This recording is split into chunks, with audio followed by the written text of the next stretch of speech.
Father, we give you all the glory.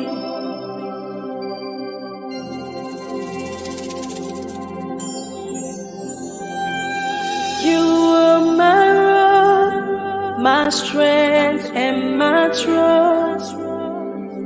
In you I live and move and have my being. You are my shelter, my peace and my shield. You are my everything. You are worthy to be praised. You are my rock, my strength and my trust. In you I live and move and have my being. You are my shelter, my peace and my shield. You are my everything. You are worthy to be praised. Sweet Jesus, beautiful King, no Father like you, no friend like you. Your love for me is everlasting. No one like you, no one like you. Sweet Jesus, beautiful King, there is no Father like you, no friend like you. Your love for me is everlasting.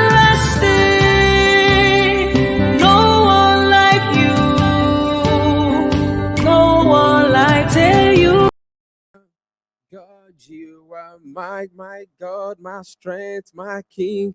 Good afternoon, everyone, from wherever you're watching us from. This is the Seasoned Apologist Live, and we're so glad having you on the program today. So, first off, I really want to thank God. Want to appreciate God for giving us the privilege, the opportunity to be able to have this program today. And we will say that this is the day the Lord has made. We will rejoice and be glad in it. Again, I want to give thanks to God because it almost seems as if we're not going to be having the program today. Now, for those who are in Nigeria, if you are in Nigeria or outside of Nigeria, I have been following the news, about situation of things in Nigeria. You will know that for some couple of days now, we've been having, fuel issue in Nigeria. There's been scarcity of fuel, and we don't actually know what is going on. But then it's actually very, very difficult for you to get fuel. All right, and you can't depend on the normal power supply. I mean, the regular power supply. You can't depend on that, because if you're depending on that, we're not gonna be having the program today. Okay, so what I did early this morning is that I had to just go out and look for fuel.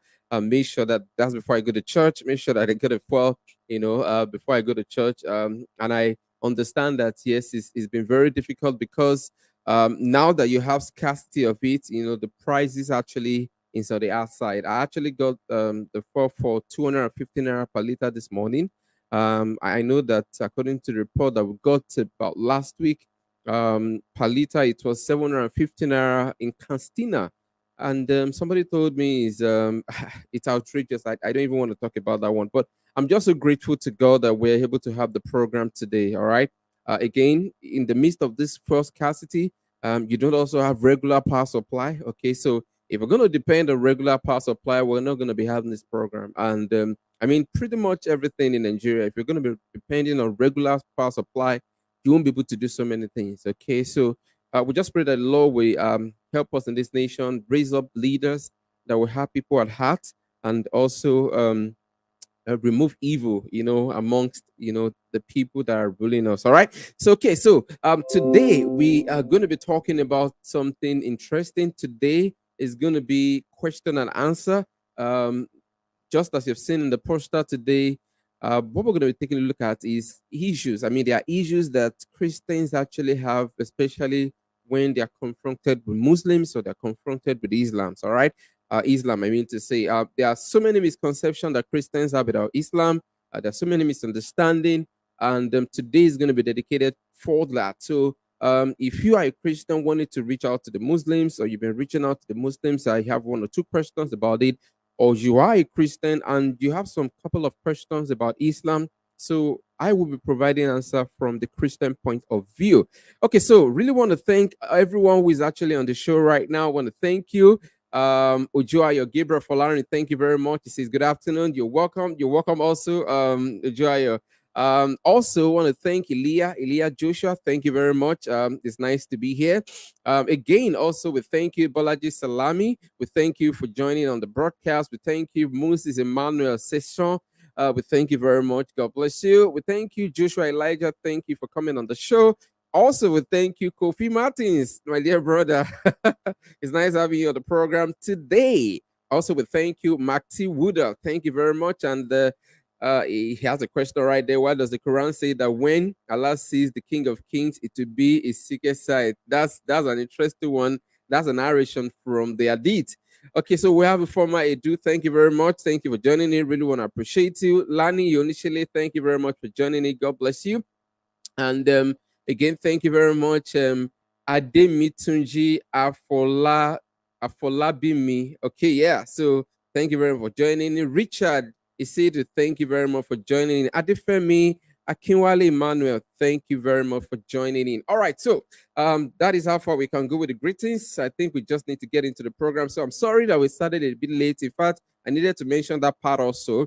We usually start by 1 p.m. Nigerian time, but what was supposed to start? I mean, we're supposed to start at that particular time, 1 p.m., but at that point in time, we discovered that our internet connection was also a bit faulty. In fact, today, while we're trying to get a subscription for the internet, we couldn't get it. I mean, you pay for something and you didn't have the value for what you pay for. We're not even talking about the value now. We're talking about, okay, so you pay for something, you're supposed to receive a bundle for what you paid for, but, bundle did not comfort. So I'm just so grateful that my wife was the one that helped me out of this one. Oh, yes. Who will be able to have this. All right. Thank you very much. Isaac Olusomi. Yes, thank you very much. You joining in from the New York. All right. Thank you very much. El Shaban. Happy Sunday to you also. Follow Rasha Michael. Thank you very much for joining in. God bless you. Williams Yakoyo. Thank you very much for joining in. Wow, you're joining in all the way from Maiduguri. Thank you very much for joining in. God bless you. All right, so folks, here's what we're going to be doing. This is the number to call, and that number is on the screen. So that is the number you want to call if you want to ask a question. You can call that number. And by the way, this number is both on Facebook, on WhatsApp, and on a regular call. So if you want to call this number on WhatsApp, yes, you can. And if you want to call this number on a regular call, you can do that as well. Okay, so if you want to call it on WhatsApp, yes, you can. If you want to call it on regular call, you can do that as well. So we want to make sure that it is not those who are actually on regular call that have the opportunity to do this. So if you're on WhatsApp, yes, you can do this. If you're also on regular call, you can do this as well. All right, so that is how we're going to be getting this done today. Okay, so again, if you have questions to ask, especially about Islam, if you're a Christian, you want to ask questions about Islam, then you are free to actually put a call through to that number. If you're actually out of Nigeria, please make sure if you're calling the regular line, make sure it's actually +234 8127999591. So I think we have a call right about now. Hello, good afternoon. What's your name and where you calling from? Yeah, my name is Elijah. I'm calling from Ogun State. Elijah from Ogun State. All right, bro Elijah, how are you doing today? I'm doing fine, sir. How are you doing, sir? I'm good. I'm good. It's nice hearing from you, bro Elijah. All right, too. What's the question? Okay. My question, I have like about 3 questions. Wow, only 3 number questions. 1. All right, so let's go. I'm gonna note them down, then give a response. Yes, you can go ahead, please. Okay. Has Islamic belief or doctrine ever changed over the centuries? I mean, for example, like from the time of Muhammad up to now, is there any change or reformation in the practice and the doctrine of Islam? Okay, that's the first one, right? Yes. Okay. Go Okay. ahead. I want to know, why do Muslims always attack us or believe that the Bible have been changed? Okay. Is there any explanation from their own sources or literature or their Quran about the change of our scripture. Okay. Yeah. So how do I explain to a Muslim concerning the doctrine of abrogation? That is the cancellation of another verse with another verse of the Quran. Okay. So I want to know. Yeah, yeah. That, Yeah, that I want last to. one, that last one, which is the doctrine of abrogation. What's your question about that? That seems not to be clear. Okay. My question is the abrogation in the Quran. Yeah. How is it done? When another verse cancel the other one, Mm. the other one is still or they will remove it. They have removed it. Okay. Okay. All right. So the Yeah. question is, if All right. the other verse is canceling, if one verse is canceling the other one, what happened to the other one that has been cancelled? Right? Is it still there in the Quran, Yes. or has it been removed? Right? Yes. Okay. Yes. Okay. Yes. All Thank you right. very Thank you. much for calling. Really appreciate you. Bro Elijah, right? From Ogun State. Yes. Okay. Yes, sir. All right. Okay. Thank you Thank very you. much. Yeah, God bless. So I'm going to make an attempt to respond to your question. All right. So, Bro Elijah asked, the very first question is how he asked is that, are there changes or reformations in the doctrines of Islam over the years, right from the time of Muhammad till now? And my answer to that is yes, they've been reformation. In fact, to give you a practical example of that, because right from the time of Muhammad till now, there've been a lot of development, there've been a lot of changes, been a lot of reformation within the Islamic fold. Okay.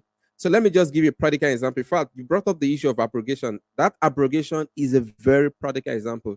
So we have some set of Muslims that actually believe that, and I'm going to be using this to actually answer the second question or the third question about abrogation. So we have some set of Muslims that believe that one verse of the Quran actually cancels the other one. Now, the other one that has been cancelled, yes, can be there in the Quran. Okay, it's actually there in the Quran, but the only thing is that that verse is of no use again, meaning that it's not effective again. So, for instance, when the verse of the Quran, when Allah says that the Muslims should actually not drink when they are praying. Okay, now that verse is not saying that they should not drink at all. Okay, the verse is just saying that when you are praying, make sure that you don't drink, or when you are drinking or you're drunk, okay, don't make sure that you pray, because at that point in time you might not be knowing what you might not know what you're saying. Okay, so you don't pray when you have taken something like a drink. All right. But after some time, a revelation now came again saying that, see, don't take drink at all. Now, when I'm talking about drink, I'm talking about alcohol in this sense. You don't take alcohol at all. Okay. Now, see the changes right there, the abrogation. You have the one that says that when you have drunk, you don't go to prayer. Okay. You don't pray because you might not know what you're altering at that point in time. But then, then later, Muhammad claimed to have received the revelation that, see, you guys shouldn't even touch it. Don't even take it at all. All right. So that is a simple form of abrogation right from the text of the Muslims. Now, some Muslims actually believe that the first one, which is actually the injunction that was given to the Muslims, that to keep, when you pray, you don't actually go to prayer. Okay, that is actually still there in the Quran, because that text is still there in the Quran today. But that text is of no relevance again.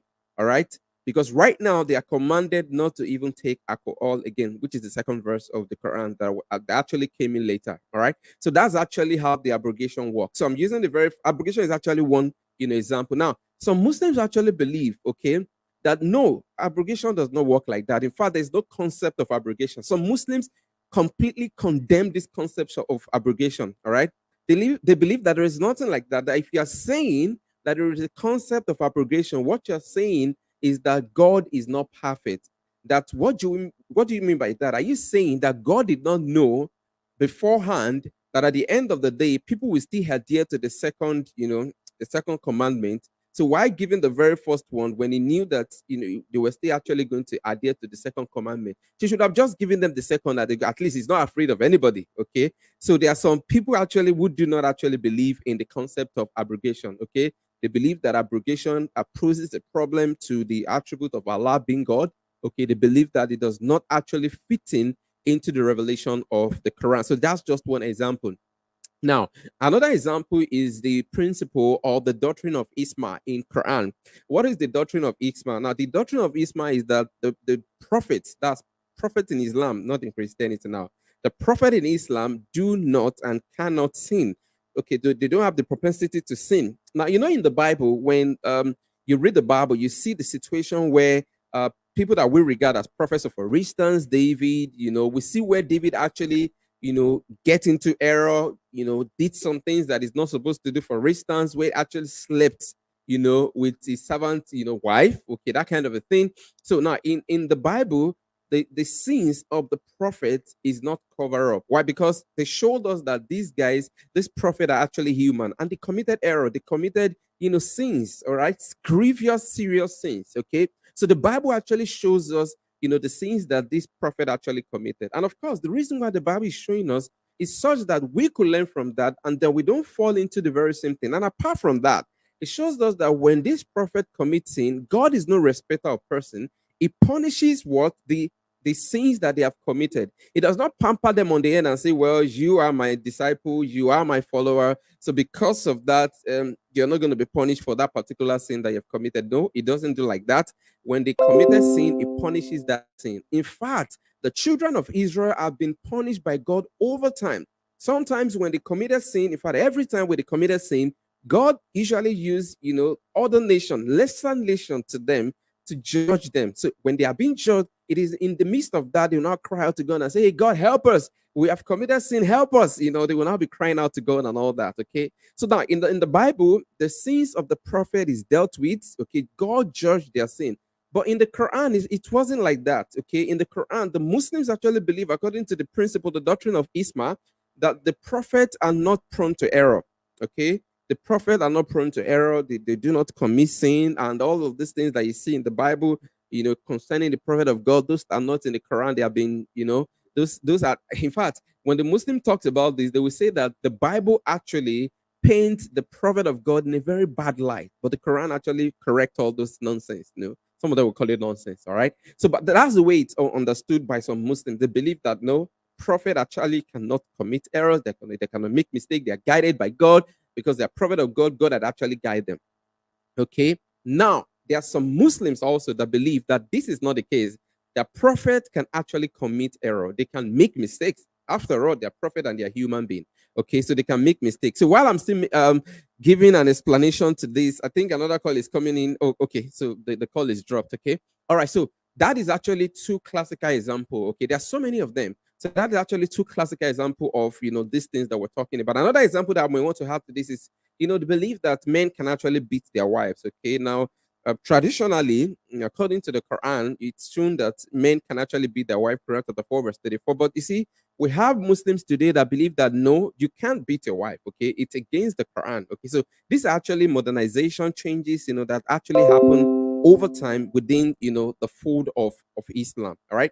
So now I think I've actually answered two of those questions.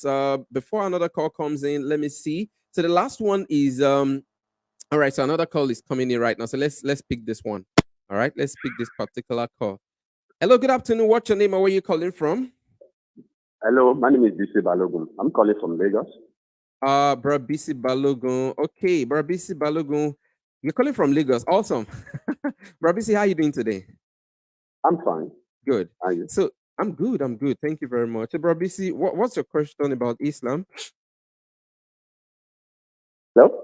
Yeah, I can hear you, Bro Bisi. We can hear you. So what's your question Okay. about Islam? Yeah. Okay. My first question I want to ask here is that I want to first of all appreciate you for you are doing a great job. Thank you I'm very one much. of your viewers. I really appreciate you. Thank you very And much. throwing more light on things that are actually dark and we can, exposing us things or we don't know.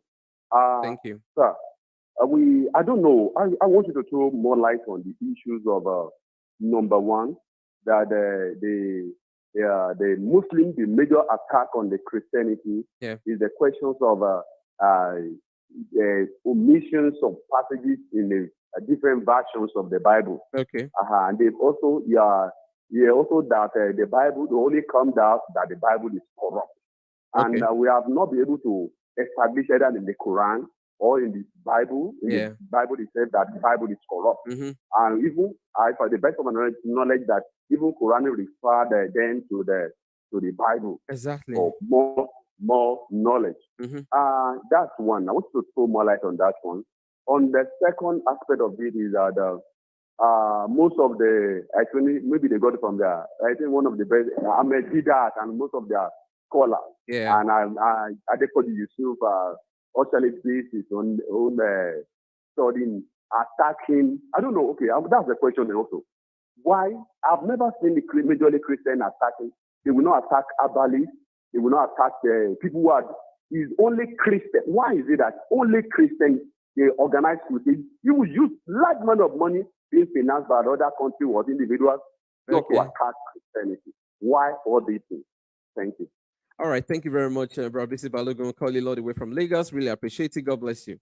All right, so let me go ahead and answer. In fact, I'm so glad because he asked another question that was part of the first question that was asked. So I think I will have the opportunity to answer that question when I'm addressing that of Bro Balogun. All right, so let's talk about the first one: omission in the Bible. Now, in fact, I'm glad you're bringing this up because this is one of the topics we're going to be treating this year. Okay, omission in the Bible. So, for instance, you check some verses in the KJV. All right, you check some particular verses in the KJV, and then by the time you check translations like NIV, RSV, and all the modern translation of the Bible, it seems that they are no longer there. In fact, they are no longer there, and then you wonder, I mean, what happened?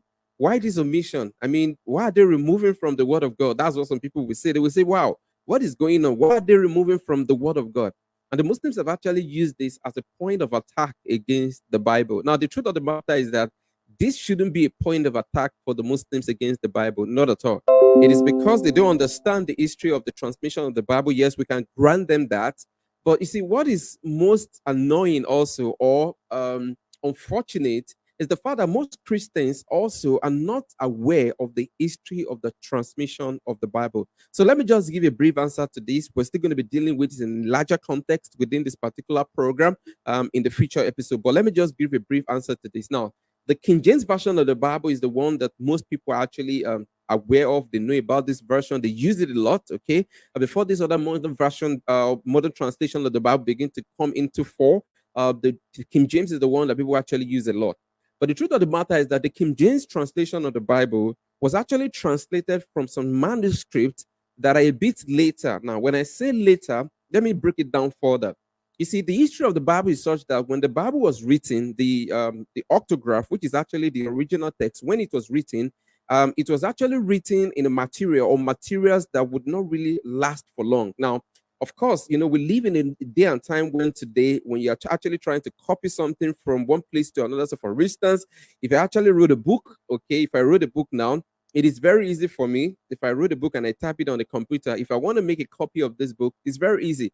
All I need to do is to go to the printing press, all right?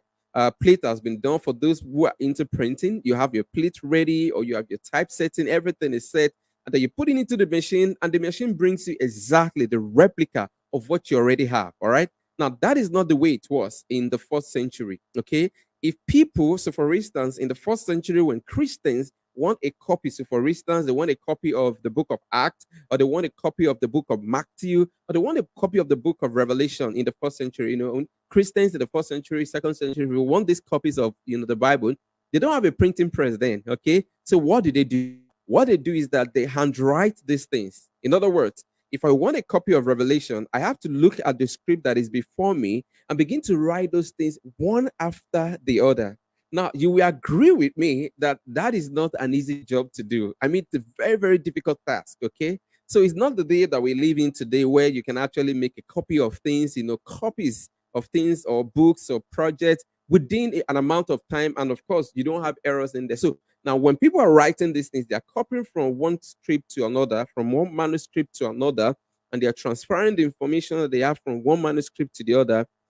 When they are doing that process, there are little errors, there are mistakes that actually come into the process of copying. And that is what we, in fact, today. So for instance, now, if I give you something to write, okay, maybe I have something I've written on a paper and I give it to 5 persons to write.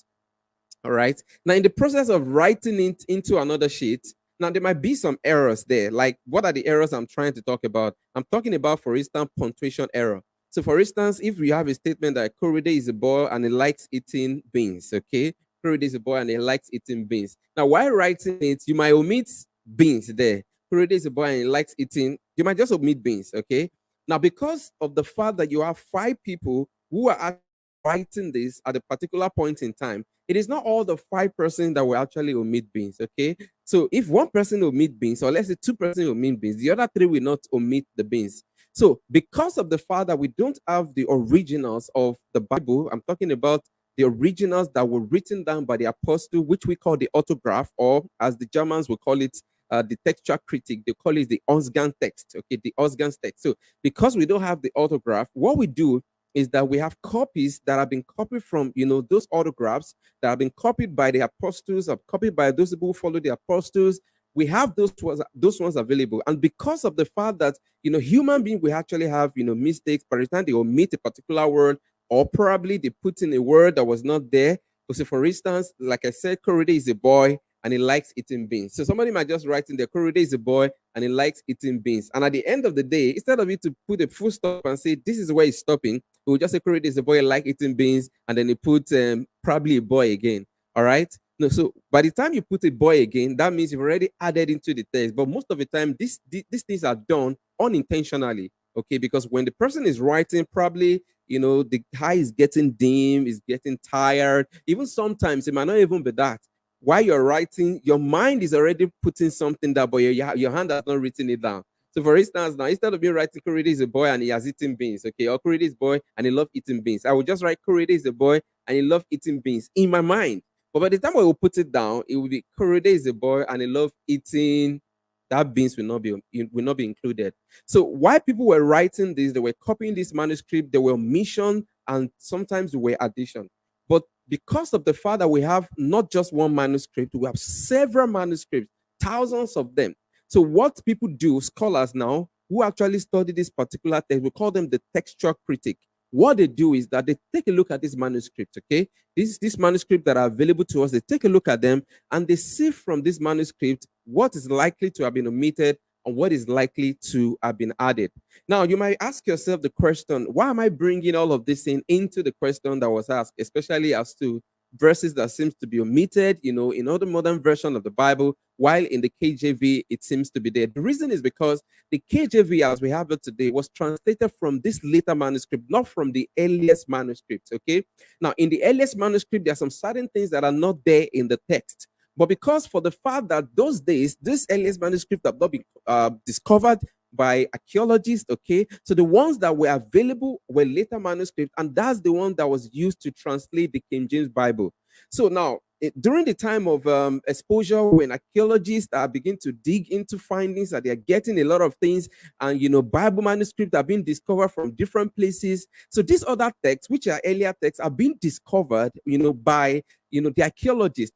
And these were actually very important tools for Christians, especially people who are actually interested in what the Bible actually had to say. So when they were looking at this manuscript that were developed by the archaeologists, they discovered that there were differences in this manuscript, okay? Differences in the sense that, okay, so sometimes you might have a word added there, like, go, and the go might not be in, the one that we have in the later manuscript. Go might not be there in the KJV, or it might be there in the KJV. It might not be there in the one that was used in translating the RV. So they were comparing this manuscript. They were looking at it, okay? They were looking at this manuscript to say that, okay, we want to know which is actually which. We want to know the one that is, the truth, the original, all right? We want to know the one that the author is likely to have written down. So this is actually what the textual critic have done. They look at all the manuscripts, and when looking at all the manuscripts, they were able to determine that, oh, sincerely, this particular word is not there. This one is actually there. And that is actually why you have in the modern translation of the Bible today, because we're using manuscripts which were earlier than that of the King James Version, okay? Because they were using those manuscripts, they were able to see that there are so many things, okay? So there's so many words, phrases, sometimes sentences that were not in the earlier, earlier manuscript, not autograph now, because we don't have the autograph again.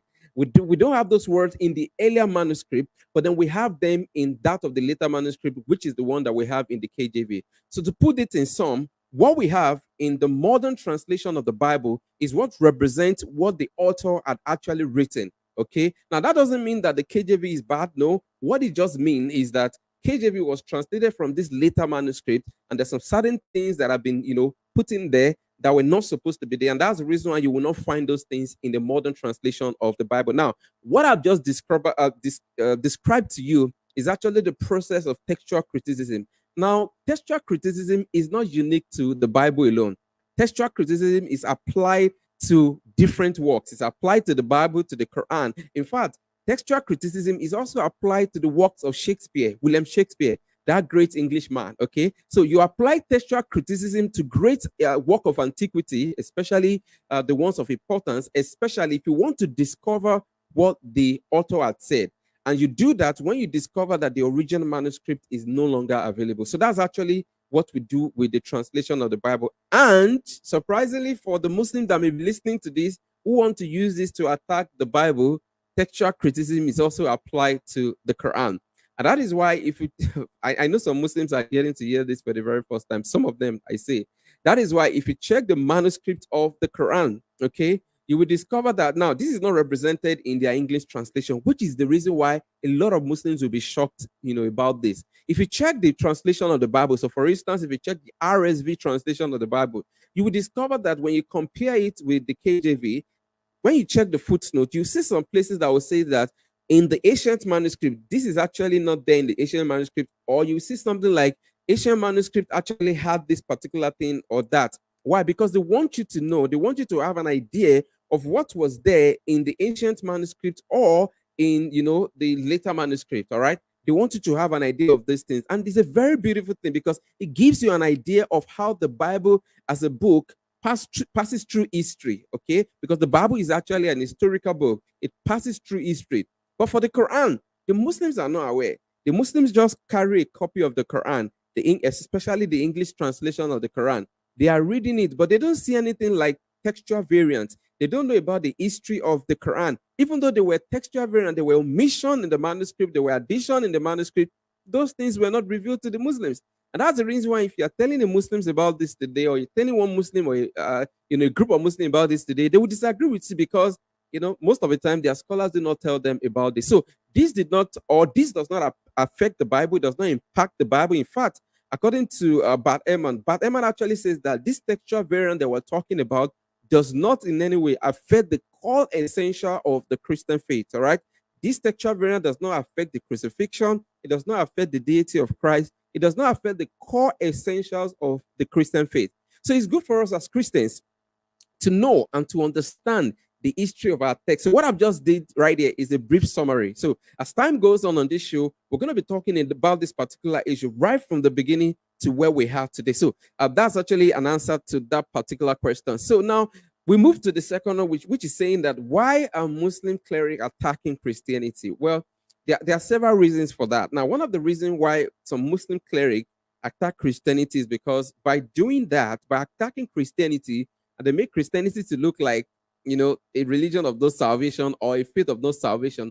Automatically, it means that Islam must be the truth. Okay, that is the logical fallacy in that particular way for some Muslims cleric. They believe that by the time you attack Christianity, and Christianity has been shown to be a faith that does not have salvation, then people will have no other option than to come into Islam. I mean, once Christianity is no longer a way, once Christianity is no longer assured you of your salvation, then the best thing is to just go into Islam. Okay, so that's the reason why some of them do that. Now, another reason why some of them do that is because they believe that Christianity is a threat to Islam. Okay, why? Because a lot of Muslims are converting to the Christian faith. So one of the ways they feel that they can actually help those Muslims come back to Islam is to attack the Christian faith. Okay, so when you attack the Christian faith, those Muslims who have actually converted will be like, oh my God, I've made a mistake. I'm not supposed to convert into this religion. So let me go back into my faith. Okay. So that's the reason why some of them do that. Now, some of them do that because they believe that, Islam is the way. Okay. Some of them actually do that. In fact, they do that because they believe that Islam is the way of salvation. So if Islam is the way of salvation, they want to make sure that they propagate Islam and then, show that Christianity is not a way of salvation or cannot provide salvation. All right, so that's the reason why, some of them would actually do that. Now, as to the corruption of the Bible, the Muslims actually attack the Bible and they would tell us that the Bible had been corrupted. But see, if you look at the Quran carefully, I think we've done this on the show before, but we're going to be doing it again. If you look at the Quran carefully, you discover that the Quran does not teach the corruption of the Bible. Now, let's take note of this. The Muslims will tell you, some Muslims will tell you, not all of them. That's why I need to be very careful here. Not all of them. Some Muslim will tell you that when the Quran is talking about the Torah and the Injil, that is not talking about the Bible. Okay, that is not talking about the Bible. That the Torah and the Injil that the Quran is talking about is extinct, meaning that is no longer available, meaning that those Torah and the Bible are disappeared. That's what they tell us. It means that the Torah and the Bible are disappeared. We don't have them. Sorry, the Torah and the Injil are disappeared. That what we have today as the Bible is not the Torah and the Injil. Why some of them would tell you that, well, the Torah and the Injil is the Bible. The only problem is that they have been corrupted. But the truth of the matter is that if you take a look at the Quran very, very much carefully, you will discover that it does not teach the corruption of the Torah and the Bible. I mean, the Torah and the Injil. So, for instance, if you check Quran chapter 3, verse 3, let me see if I can pull that up right now and see a couple of verses right from the Quran. Quran chapter 3, verse 3, you see what it says about the Torah. And then a couple of verses down, you see also what it says about the Injil. And at the end of the day, because of course there are some verses that the Muslims will actually lay claim to say that, well, see, this verse is actually saying that your Bible had been corrupted, okay? Even though we believe that, the Torah and the Injil is the Bible and all that, but then, it has been corrupted. So now let's take a look at Quran chapter, let's take a look at Quran chapter 3, verse 3, so that we can actually see what this is actually talking about, okay? So that's actually Quran chapter 3, verse 3 right there on the screen. Now, take a look at what this verse says. Now, let's assume, because the Muslims will actually tell you that, see, the Torah and the Injil is not the Bible, okay? It's not the Bible, it's not the Old Testament, and it's not the New Testament. Look at what Quran chapter 3, verse 3 says. It says, he has sent down upon you, O Muhammad, the book in truth. Now, the Muslims say that the book in truth right there is the Quran, but take a look at what it says. The book in truth, confirming what was before it. And take a look at this. It confirmed what was before it, okay? And it revealed the Torah and the Injil. So we have a verse of the Quran, Quran chapter 3, verse 3, telling Muhammad right here that Allah is the one that revealed Torah and the Injil, and that the revelation that Allah had revealed to Muhammad confirms this Torah and the Injil. So the question will go like, if the Torah and the Injil had been corrupted, if the Torah and the Injil had been changed, then why is the Quran confirming this Torah and the Injil? Why is the Quran not saying that this Torah and Injil had been corrupted? All right. Why is it not saying that? Why is it confirming it that the Torah and the Injil is actually the truth? So we're having a call at this point in time. Hello, good afternoon. Where are you calling from? What's your name? Hello, my name is Murtala Muhammad Ahmed, and I'm calling you from Kano State. Okay, Muritala Mohammed, you're calling from, oh my God, we lost that call right now. Okay, so that's a Muslim. So, Bro Muritala, you can actually try and call again. We'll be expecting to hear from you. All right, so that's actually it for the questions that were being asked. And I also want to tell the Muslims, especially the ones that have been told that there is only one Quran, one Arabic Quran all over the world. I want to tell you, Muslims, that no, that is not true. There are several Arabic versions of the Quran. And for some of you that have watched some of our videos, you discover that we display some of this Quran. But then again, on this program, we're going to be taking a look at this particular topic again. We're going to be showing you the differences in this Arabic version of the Quran. So you discover that what you have been told, that the Quran is one, is not true. All right. So if you have been having that belief as a Muslims, if you have been having that understanding that the Quran is one all over the world, oh my God, it is not actually true. The Quran is not one. There are so many versions of it. And we're going to be taking a look at the differences in the version of the Quran. Okay, so I want to see if we have okay, so it seems we're having some questions here. So before we have any call coming in again, let's see if we can pick up questions right here. Okay, so we have a question, I think, from Mark T. Wood. I say, how can a holy book state that it was completed, Quran chapter 5, verse 3, to having the final surah reviewed after later in, okay, so I think I understand what this person is saying, that in Quran chapter 5, verse 3, how can the Quran be saying that it's actually completed right there? And then later in Quran chapter 111, we're seeing that as the finalization of the Quran. So what we need to know as Christians is that the Quran is not chronological. Okay, so if you are a Christian and you try to read the Quran, especially in the English language, the Quran is not chronological. So what I mean by that is that sometimes if you're reading the Quran, you might be thinking you're reading just like the Bible, you're reading about Genesis from the very beginning. Of course, Genesis is actually a Greek word, Genesis, the beginning, okay? So you're reading from Genesis, from, the Bible, the beginning, and then you go to Revelation, which is actually talking about eschatology, the end of time, the end things. Okay, now if you're reading that from your mind as a Christian, okay, those events are chronological. Now, when I mean chronological, it was put in such a way that from the beginning, you see the account of creation, the things that happen right from the beginning. And in the book of Revelation, the last book is talking about the things that will actually happen at the end of time. That is the way it is in the Bible. But in the Quran, it's not like that. You might be looking at the beginning in chapter 5 of the Quran, okay? Why something about the end time might be in chapter 2 or 3. So it's not chronological. In the Quran now, you might be reading. Can you imagine that? You might be reading about the story of Adam right now, okay? And a verse after, you're reading about the story of Jesus. I mean, from Adam to Jesus, there are so many years, in between the two. Okay, so you're reading the story of Adam right now, and then the next thing you're reading is the story of Moses. So it's not a chronological book. So when you look at the Quran and you want to read it chronologically, you're bound to face challenges and problems. All right. In fact, if you're reading the Quran, you need to be very careful because there's so many things in the Quran that you won't understand until you begin to read the Bible. Okay, so the Bible, I believe, is a filler to some stories in the Quran because the Quran does not even provide details on some of those things, some of those issues. And the Quran claims that it's actually a book of details, but there are so many things that are missing in the Quran that you need to get into the Bible to have a feel and understanding of what these things are all about. Okay, so let's see if there are actually questions here. So my question is, what was the relationship between Christianity and Islam? Because we are told that Ishmael is the father of Islam, and we know Ishmael is the firstborn of Abraham. What was the relationship between the two religions? Okay, so let me just quickly clear that misconception first off, that Ishmael is the father of Islam. No, that is not true. Ishmael is not the father of Islam. Now, if you say that Ishmael is the father of the Arab, or he's the ancestor of the Arab, yes, we can actually say that. But then to say that Ishmael is the father of Islam, that is not true. Okay. Now, what's the relationship between the two religions? Okay. Now, Christianity have been existing, okay, hundreds of years before Islam came about at all. Muhammad was born 570 AD. So we're looking at 500 years, close to 600 years after the resurrection of Jesus Christ. All right. So look at that gap. Just think about that gap, for instance. Look at that gap. And that's the reason why, the Bible would not specifically mention things about Islam, like, okay, the beliefs of Islam, like the 5 pillars and all that, did not really specifically mention that this is the 5 pillars of Islam, or even mention Islam by name.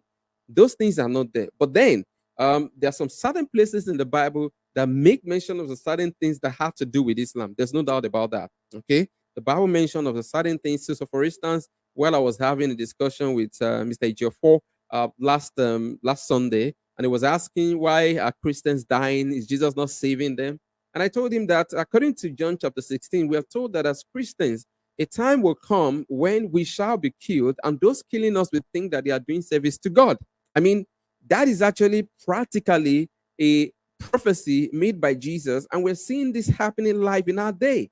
You see so many Christians killed by some religious people, okay, even some jihadists, and those jihadists will actually believe that they are serving God by killing the Christians, all right? That is practically a prophecy coming true, okay? So there is a huge gap between Christianity and Islam, all right? There's a huge gap, and Ishmael is not the father of Islam. Let's take this call before we go further. Hello, what's your name? Good afternoon. What's your name? Where are you calling from? Good afternoon. My name is Murtala Ahmed. I'm calling from Kano State. Okay, Murtala Mohammed, you're calling from Kano State. Murtala Mohammed, how are you doing today? Oh, I'm doing well. How is your work? We're good. We're good. I believe you're a Muslim, Murtala. Yes, of course. Really a good Muslim. Very good Muslim. Yeah. A good Muslim. Yeah. All right. So, bro, Murtala, what's your question?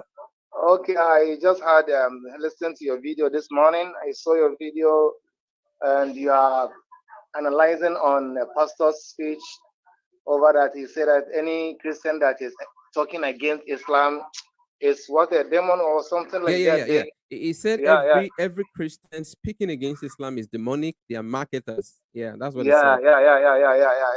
And you bring some verses from the Bible, the Old Testament and the New Testament, and you discuss about how Jesus Christ criticized Islam or talked against Islam. I mean, so that point is what I did not get clear understanding from it. So I just called to know how it is and how did Jesus criticize? Is he the one who criticized Islam from that Matthew or something like that? So I did not get satisfaction. That is the reason why I call you to have more satisfaction. Okay, so Bro Muritala, I believe you watched the video. So the question I'm going to be asking is that what part of the video do you not get clarification on? Because I won't be repeating the same thing on this show since I've already done a video on that. But if there is a place, a particular point that you don't get a clarification on, then I can zero in on that and then pick up that particular point and expand on it. But if you're not telling me to begin to explain all over again when there is a video out there that you could watch, no, we wouldn't do that. So if there's a particular aspect of that particular video you want me to address, yes, I would do that. Okay, so if that is the case, yeah, can I talk to you on WhatsApp? Is this your WhatsApp number or is yes? have, why not? Yes, this is the WhatsApp number. So let me just put that on the screen again, especially for those who might want to contact us or want to send us a message. So that's actually the number that you can send a message to on WhatsApp if you want to send a message. All right. So the number is actually showing. Yeah, the number is actually showing on the screen right now. Are you seeing the number right now? That's the number I just took. Yeah. Yeah, that's the number, and that's the number you're calling right now. So yes, after the show, if there's something you want to say, you can actually say it. But I was thinking probably you have something specifically to mention based on the particular thing. So if you have it, we can discuss it now because we have just about 5 minutes to the show. Let's discuss it. What particularly in the video? Well, I think we cannot discuss it on this particular show because it is time to select and I want to just go to the mosque right now. Okay, all right, no problem. Okay, so thank you very much for calling in, Bro Muritala. Calling all the way from Kano State, right? Yeah. How is Kano now? I hope Kano is peaceful. Kano, Alhamdulillah, everything is okay. Awesome. Thank you very much. All right, God bless you. Take care of yourself and have a nice day. Okay, thank you. You're welcome. All right, so good afternoon. What's your name or where are you calling from? Yeah, good afternoon. Happy Sunday. My name is Richard. I'm calling from Uyo in Nigeria. Richard, Uyo in Nigeria. Yes, Richard, it's nice having you today. How is Uyo doing, Richard? Uyo is good. Weather is just beautiful. Awesome. All right, Richard, what's your question or what are your questions? Worldview. Sorry? I'm a Christian. Yeah. Now, my question is about jihad. Okay. Every time some Muslims go around killing people, and saying that they are following the command of their Allah or their prophet. Yeah. Some clerics come out and they condemn it and say those Muslims are not doing what the Quran says. Okay. So my question now is, how come every week there are jihad killings and murders all over the nation, all over the world, I mean, and my question is, how come Muslims are always misinterpreting the Quran? Is it not there in the Quran that they should kill unbelievers and strike their necks? All right, so that's the question, right? Yes. All right, thank you very much for that question. So we're almost having another call coming. So I'll just take this particular question also, and I'll send the two together, and we should call it a day from there.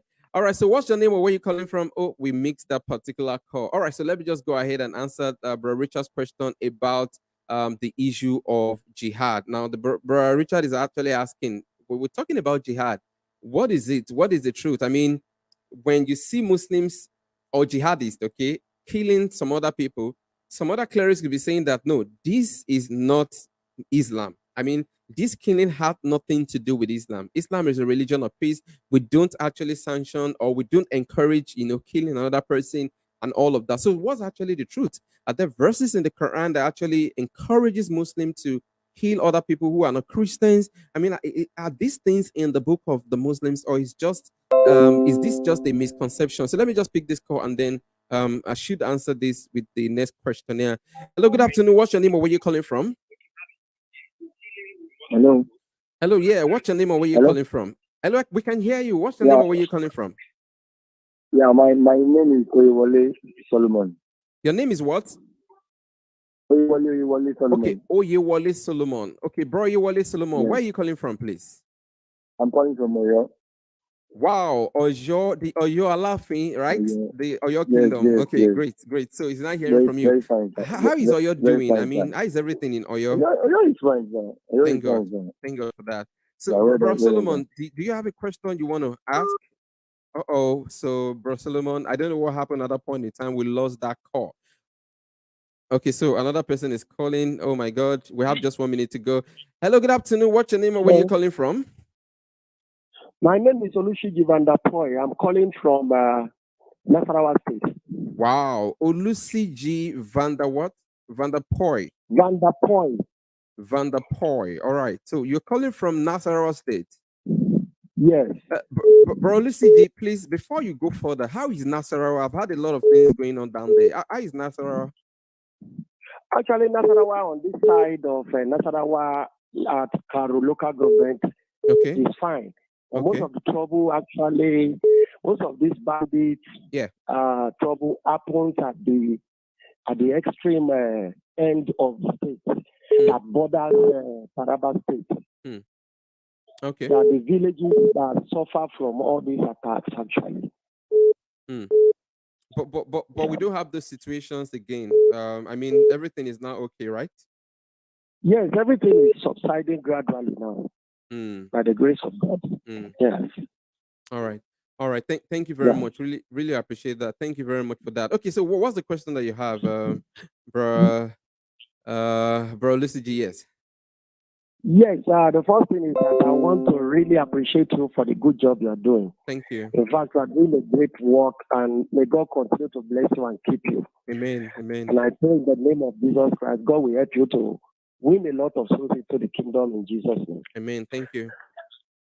Now, the question I want to ask is that are there Muslims before Muhammad? That's my number one question. Are there Muslims before Muhammad? Okay. Number two, in what year was the Quran written? Or was it given to Muhammad? In what year? Then the third question, because I have seen a lot of attack here in the north. I have lived in Gombe. I have lived in Adamawa State. And I have run for my dear life for a long time. There was a time I ran to Cameroon and I stayed there as a refugee for almost 1 week. Before I came back to Nigeria. Now, the question I want to ask, which is something that we have had the Muslims. The Muslims, they believe that if they kill a Christian and they get to heaven, they will be given 70 virgins by God. And that 70 virgins is a reward for them for killing an unbeliever, an infidel here on earth. Are these things written in the Quran? Okay. That is what I want to find out. And you know, the last caller also said something that is very close to that. That they are given license. Is there a passage in the Quran that gives Muslim license to kill Christians and that they will be rewarded? That is what I want to find out. All right. Thank you very much. I really appreciate that. So I think somebody else is going to be calling again, but then I think we're going to be calling it a day right from here. Thank you very much, bro CG. I think I'll be answering your question with the other caller, and they should be calling it a day. Thank you very much. God bless you.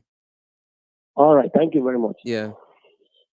All right. So now let's talk about this important issue. I mean, these are very, very serious issues. So let's first of all talk about this jihad thing, because I was really touched hearing what Brasiji is saying, running out of your country, and you have to go to another place to seek for refuge. I mean, just because of some people that are actually killing, and they believe that they're actually killing for God. So let's just deal with the issue of jihad in the very first place. Now, the concept of jihad, as propounded or as explained by the Muslims, I'm sorry if you're calling at this point in time. I may not be able to receive any call at this point in time. I'm sorry. I will just have to answer these questions and they will call it a day. So, guys, if you want us to do this again next week, please, probably we could do it next week and have enough time. Okay. But then we have something else for next week. But then I just wanted you to know that once in a while we're going to be having calling sessions like this. But let's just deal with this. Okay. Now, the truth of the matter is that according to the Muslims, they believe jihad in different ways. Now, when I say different ways, jihad is not just monolithic for Muslims. I mean, it does not just mean one thing, and it's not just one particular thing. Okay. So jihad is understood in different varieties of way. Now, one of the ways they told us, to the Muslims, and I'm quoting them, one of the ways they told us to actually believe what jihad is that it's a struggle. Now, that's the meaning of the word jihad. Jihad is to strive, okay? It's from the word jihad. It means to strive. It's a struggle, okay? To strive, to struggle for something. So they tell us that, see, Jihad means that you should strive to do good. You should strive to struggle to do good and be a good Muslim. All right. Okay. So as a Muslim now, you struggle to to do good instead of evil. All right. So evil is coming to you, and evil is actually trying to propel you to do it. But you, as a Muslim, you're striving to do something good. You're striving to worship Allah. You're striving to be a good Muslim. You're striving to be a better person in the society. Actually, that's one of the meanings that they give to us as jihad. Now, I've seen some Muslims that limit jihad to this particular meaning, and that is not entirely true. So, why jihad actually means strive, and it can mean that a Muslim striving to be good or striving to actually do what Allah asked him to do. Okay, it's not limited to that. Now, going further, jihad also means fighting in the cause of Allah. Okay, so we've talked about the first meaning of jihad. This is the second meaning of jihad. Jihad means fighting in the cause of Allah, and we see in the Islamic history that even Muhammad himself engaged in jihad. Now, when I say jihad, I'm talking about the second one, which is physical fighting. Okay, fighting to make sure that Islam is, is the religion of, the certain place or the religion of the whole world. In fact, there's a verse of the Quran that says that the Muslims should fight until the religion of Islam becomes the religion of the whole world. Okay, so, and that's actually a verse in the Quran that I take very, very seriously. So now the next question is, are there verses in the Quran that encourages Muslims to fight other people, okay, to make sure that they conquer them and make sure that, Islam becomes the dominant religion? Yes, they are. Now, I know some Muslims will tell me that the jihad that we have fought by Muhammad and his companions, in the era of Islam are defensive jihad. That is not completely true. Okay, we have verses in the Quran that actually tells and encourages Muslims to fight people, not just because they are fighting against them, but fight them because of their belief. In fact, let's take a look at one of such verses in the Quran. Let's take a look at Quran chapter 9. Okay, let's take a look at Quran chapter 9, verse 29. Somebody is actually calling from Turkey right now. Don't know if I should just take this call. I'm not supposed to take this call. All right. Good afternoon. What's your name or where you calling from? We ran out of time, but we just feel we should take this call. Hello. Good afternoon. My name is Omar. Omar. Good afternoon. How are you doing? I'm good. I'm good. And you? I'm good too. Okay. My name is Omar. I am from the Gambia, West Africa, but I'm in Turkey right now schooling. Okay, Umar. All right. Okay. Yeah, I have been scrolling on my Facebook, so I saw your live right now. I have watched some of your previous videos before. Okay. But the point I saw someone asking about like why, if at all the Quran doesn't mention anything about killing, so Yeah. or if at all it mentions about killing, so why Yeah. are Muslims interpreting the Quran? No, that's the killing question. is part of. That's the question I'm trying to address now. But then go ahead and let's listen to you. Okay. Yes, I want to say that killing is part of almost, it is in all religious scripture, whether it's Hindu, the Quran or the Bible, because even if you read in Exodus chapter 22, verse 20, it says, he that sacrificed to any god, serve the Lord only, he shall utterly be destroyed. But if you read in Deuteronomy 18:20, it says, but the prophet who speak a word previously in my name, which have not commanded him to speak, or which he speaks in the name of other gods, that prophet shall be died, or means should be killed. So it depends on how you interpret those verses. The Quran also has verses of war, of killing, like if you read the religion, you should be killed, but there are reasons why that person should be killed. For example, Sorry? There are what? You want me to repeat the Bible verse or what? No, I'm not talking about you said something about the killings in Islam, the killing in the Quran, but there's something that I didn't get clear right there. Yes, that's what I'm saying. About in the Bible also, it says anyone who worships another god, that person should be put to death. That is Deuteronomy, the Old Testament. Yeah, I heard that. Have you ever come across I heard that. People are asking about. Okay, so let's make this clear. Clear. Okay. This is Christianity and Islam in the 21st century, right? Okay. Yes. Good. So what they're asking is that why is it that the Muslims are killing today? Why are they killing today? Is there a support for Muslims to kill today?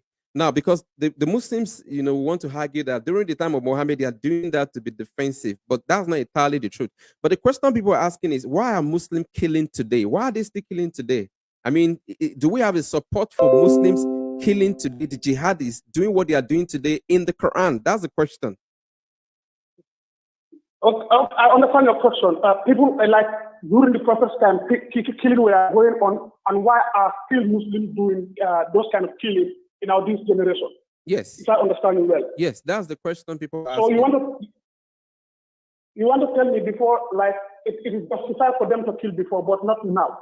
The point I'm trying to make is, before, why did the Sahabas or the followers of the Prophet go for war or killing? Because they most of their wars is to protect themselves. But now, what these people are doing, these jihadis, they are just using Islam for their own political gains or views, because most of them are doing political regimes. Okay, so they don't have any justification for killing innocent people. So what it's you're not a saying, command from the Quran that okay, are you saying now that what the jihadis in this 21st century are doing is not based on what the Quran said, right? No, it is not based on what the Quran says. Okay. Because if at all you said, if they are saying that, okay, God said we should kill this believer. Yes. So why in the Bible it is also mentioned the same thing? Anyone who worship another God. Okay, so since you're talking about the Bible, there's a difference between Judaism and Christianity. That's what you don't know.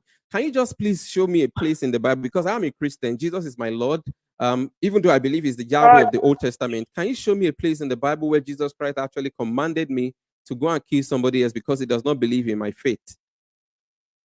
Oh, you don't believe in the Old Testament? I do believe in the Old Testament. Now, the logic is this. If the Old Testament is commanding, because this is even between the Israelites now, all right? God is telling the Israelites, if somebody is actually going to be leading you to worship another God, that person should be taken out, okay? All right? That's within the community of the Jews now, all right? We're not talking about another place. We're not talking about another country. That is within the community of the Jews. Now, during the time of Christ, there are so many people who actually stopped following him. Okay, in the book of John, Jesus was talking about some certain things, and the followers were like, I mean, he has a lot of people following him, and they were like, oh my God, what Jesus Christ is saying is so hard. How can we actually follow this? And a lot of people left him. Did Jesus actually command his disciples to go after those people and kill them just because, they left him? Or Jesus even asked us as Christians to go and execute people who does not believe in our gospel? I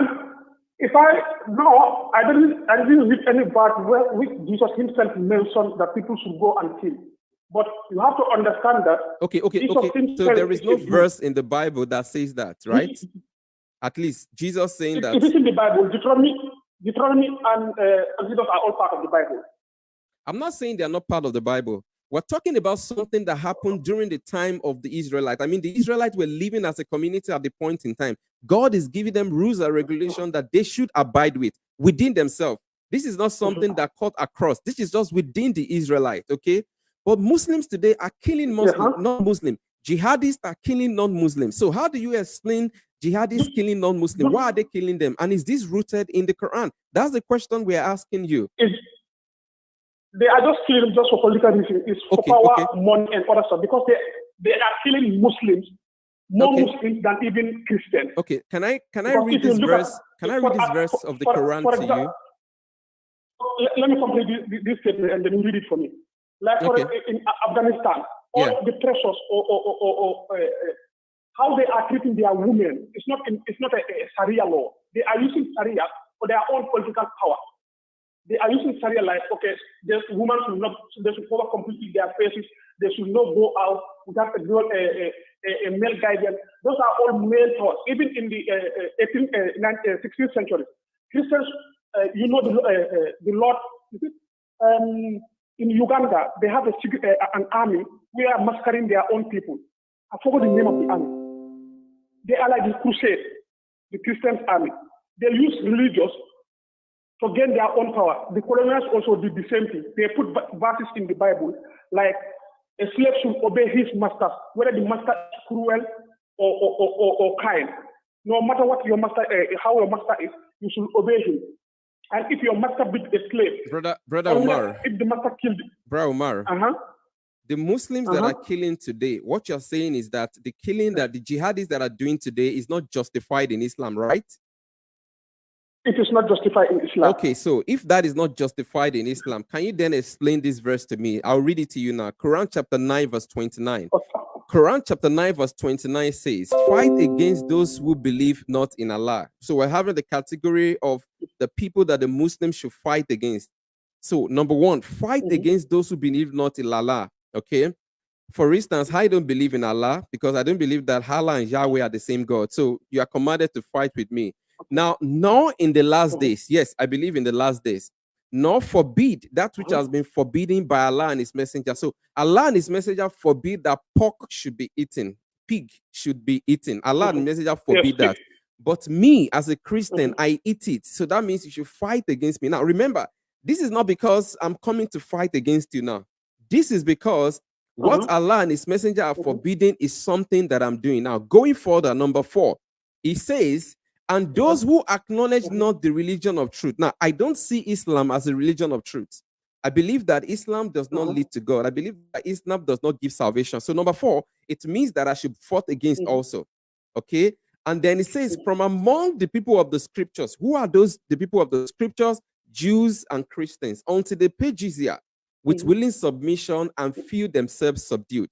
So, Brother Umar, since I do not believe in Allah, since I do not also forbid that which Allah and his messenger are forbidding, since I do not acknowledge the religion of truth, which is Islam, are you supposed to fight against me according to this verse of the Quran or not? Okay, let me before I answer about the killing, still now on the same verse. I'm not talking about killing here. I'm not talking about killing. You're talking about killing because you said. I'm talking about fighting. I'm talking about fighting now. Okay, fighting. Sorry, because fighting normally before fighting they result in war, so it's normally. Okay, about the fighting. You said you are a Christian and you used to eat pork. Yes, as a Christian, yes, I eat pork. Yes.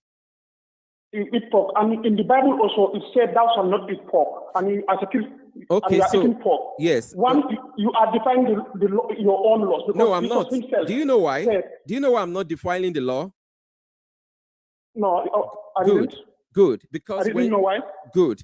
The reason why I'm not defining the law is because that particular law was given to the children of Israel. Okay, it was not given to everybody. But Hold on now, relax. Jesus said. Okay, all right, yeah. Jesus said what? Jesus said what? Jesus said, think not I have come to destroy the law of the prophets. I did not come to destroy but to fulfill them. To what? So if Jesus did not come to destroy Jesus did not come to. He came to preserve the laws. Hold on. So that is a law. Hold on. Jesus came not to what? Destroy the law. To destroy the laws. But to do what? Of the prophet. But to do what? Moses and prophet before him. Yeah, but to do what? Oh my God. Okay, so we lost Brother Umar right there.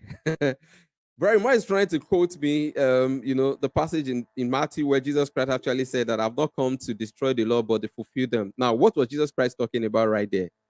Jesus is talking about fulfilling the law and the prophets. Okay, he's talking about the law and the prophets. When you fulfill something, what does that mean? Now, I know that in the minds of so many Muslims, when they quote Jesus right there, the understanding that they have is that Jesus is saying that, no, this particular law that I'm talking about, yes, I've not come to abolish them, but then I've just come to strengthen them the more. Is that what Jesus Christ is talking about?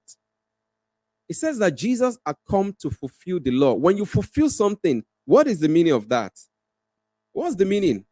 And for the most part, when God was telling the Israelites in the Old Testament that you should not eat pork, this is something that is communal. He's talking to the Israelites. He's not talking to everybody. Now, as a Christian or in Christianity, we don't just have Jews alone. Within Christianity, we have the Jews, we have the Gentiles. So Christianity combines both the Jews and the Gentiles. Okay? Now, what I was going to ask Brother Umar, which is what I want him to explain to me, because he said that killing is not in Islam. And then whoever is doing that today is doing that for political reason. We're going to be asking him that based on this verse of the Quran, because this verse of the Quran, I'm not fighting against the Muslim. I'm not saying that, the Muslims should not worship their God. I'm not saying that they should not do their religion, practice their religion. I'm not saying all that, okay? But then the verse is saying that I should be fought against. Why should I be fought against? Just because of the fact that I don't believe Allah is God. Just because of the fact that I don't believe Islam is the religion of God. Just because of the fact that I don't adhere to the law of Islam. I mean, this is actually what we're talking about. And this answers the questions that what these Muslims are doing is justified right from the Quran. And this is just one verse of the Quran where so many of them. So we need to just take it easy. All right. Thank you very much for calling, Bro Omar. Thank you very much. I appreciate.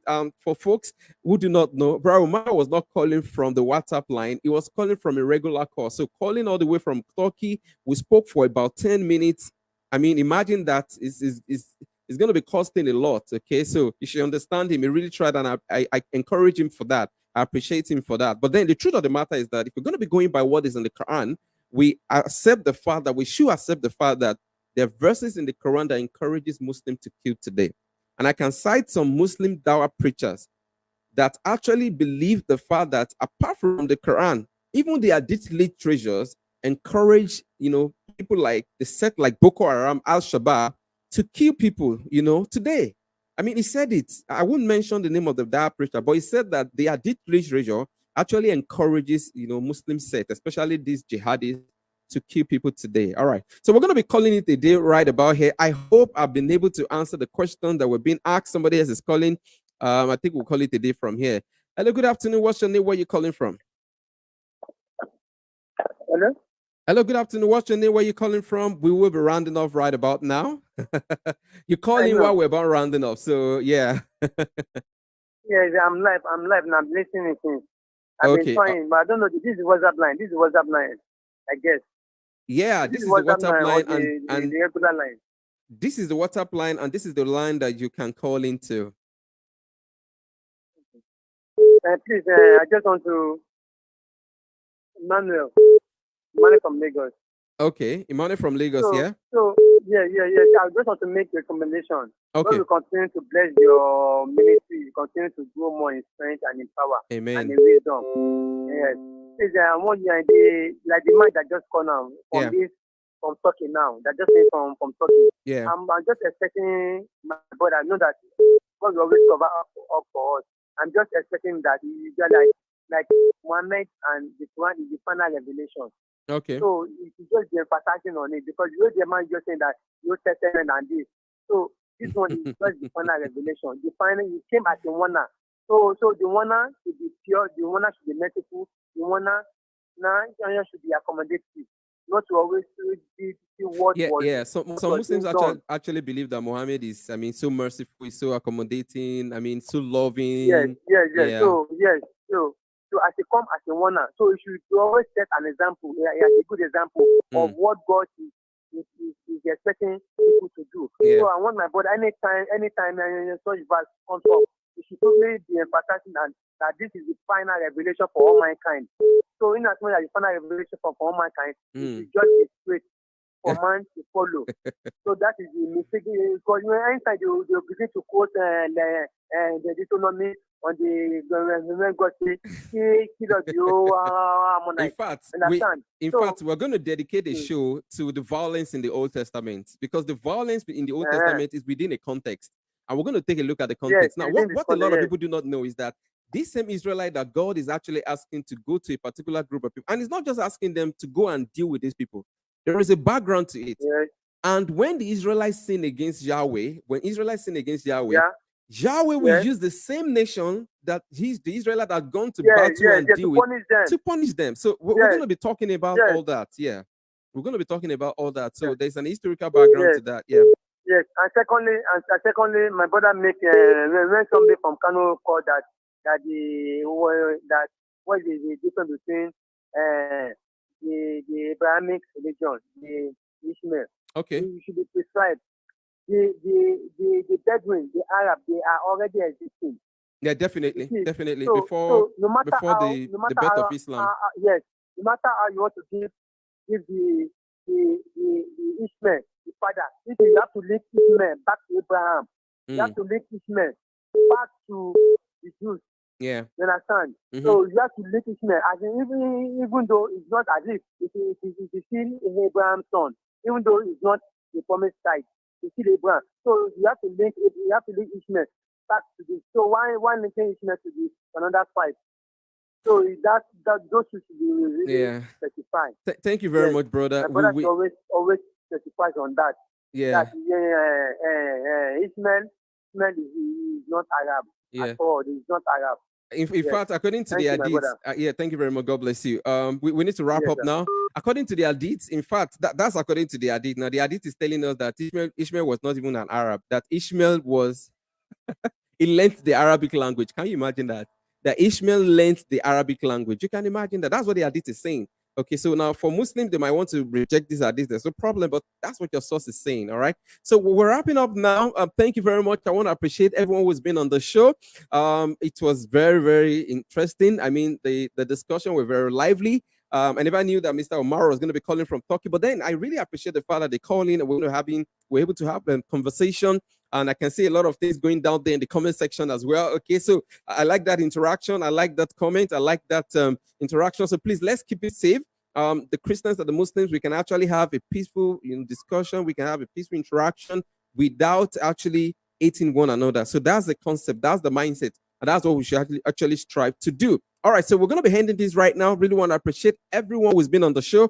I want to encourage you. Also want to remind you that we are social. If you want to check us out on our social media platform, yes, you can actually do that. And you can see that right there on the screen. You can check us out on Facebook. We're actually on Facebook. That is Seasoned Apologist on Facebook. We're also on Instagram. That is at Seasoned Apologist. Also, we are on Twitter. And that is Seasoned A on Twitter. Also, we can check us out on YouTube, and that is Seasoned Apologist on YouTube. If you want to reach out to us on our WhatsApp number, that is +234 8127 999. If you're calling outside of Nigeria or you want to add that number, you're out of Nigeria, you can actually add that country code +234. But if you're within Nigeria, that is 8127 999 591. Also, if you want to support what we're doing in any way, shape, or form, you can actually go to www.seasonedapologist.com/support. You can go to that particular page and see how you can actually support us right there. Also, you can visit our website, and our website is www.seasonedapologist.com. If you want to send us an email,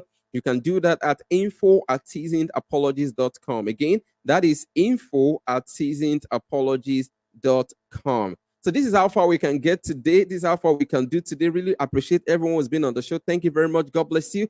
Thanks all those who have been praying for us. Thanks all those who have been supporting us. Really appreciating. God bless you. My name is Koredola. Please keep safe and make sure that you actually keep it safe. All right. COVID-19 stay out there. Yeah, I know people are skeptical about it, but then please keep keeping safe.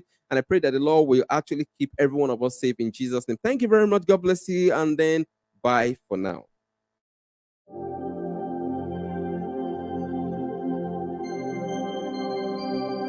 We love you, Lord, we love you. Father, we give you all the glory.